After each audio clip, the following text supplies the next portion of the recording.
Hello out there, Star Wars fans. Dave here with another episode of the Unifying Force. This is actually what I'm going to call a Unifying Force short. Just me here today. Kat and Geo are on assignment.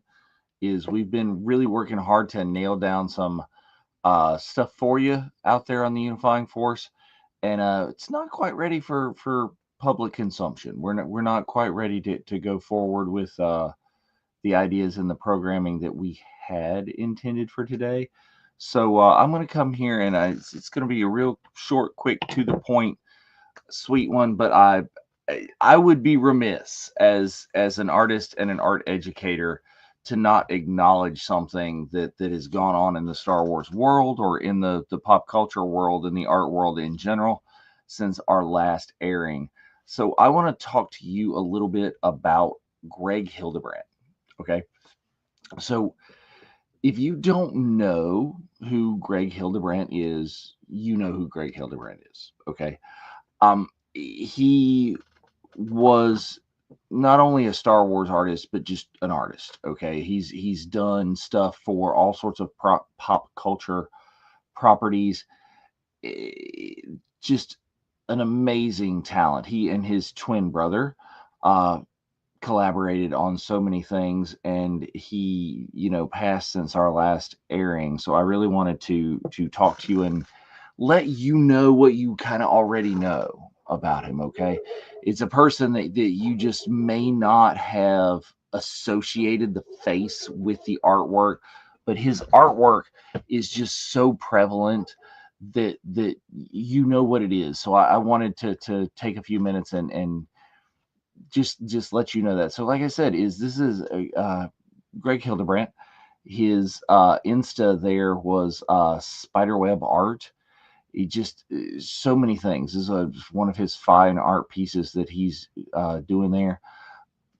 But what I'm telling you is, his artwork. Okay, he and his brother. He's one of the original artists of the Star Wars The New Hope. I think they call this the B poster. Okay, this was I think originally for the UK premiere of Star Wars, but just this particular image I think has become iconic to where you can't really discern between an A poster and a B poster. With some of them you totally can, but he made this one so iconic that it's not is I think it's this was done very quickly on a rapid turnaround. From the way I hear the story, is they just had to do it in, I think, something crazy nuts like 36 hours or something like that, as they came up with it. And they had the original poster and most all of the details in there.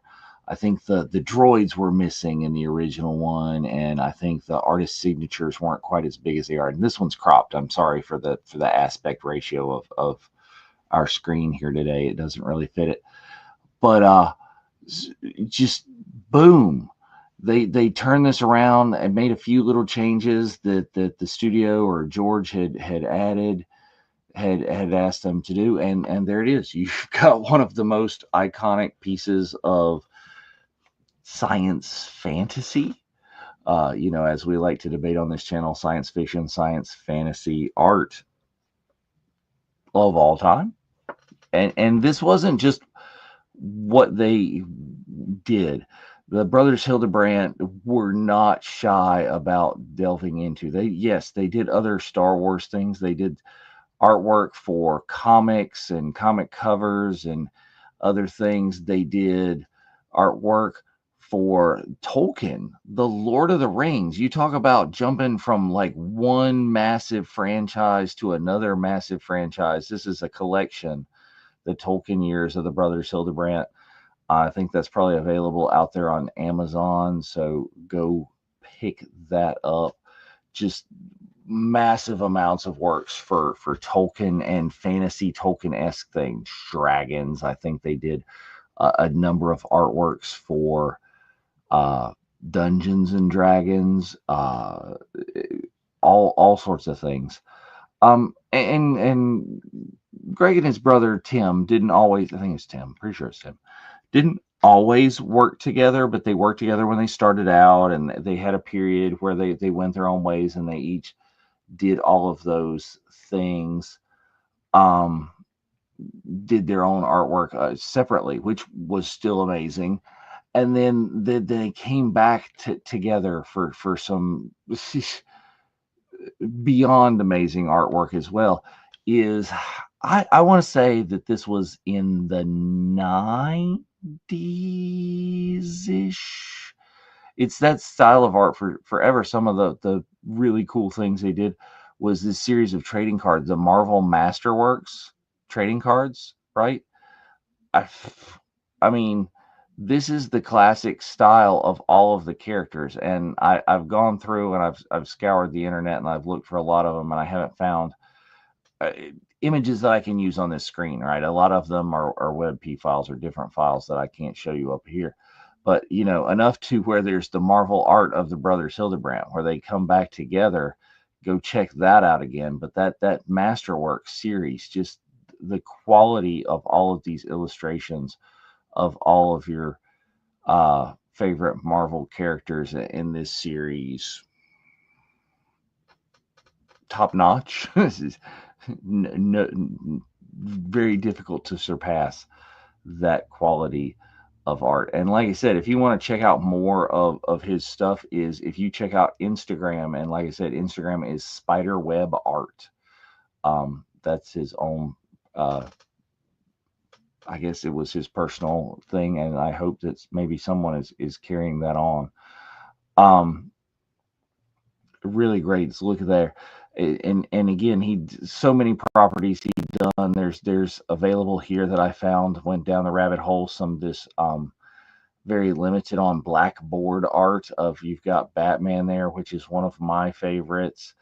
And in just his, I don't know if you would say retirement, just in things that he's chosen to do, is a favorite style of art that he has done here lately would be harkening back to classic kind of 40s style pinup art. He's got these Greg Hildebrandt's American Beauties calendars that are available.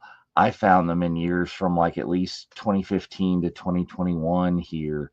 Um, I think this is just such a highly underrated style that's again been around since the 40s. This kind of classic airplane like nose art style, such a tribute to that, and I really appreciate the that original of that, and I really appreciate his take on it, right? So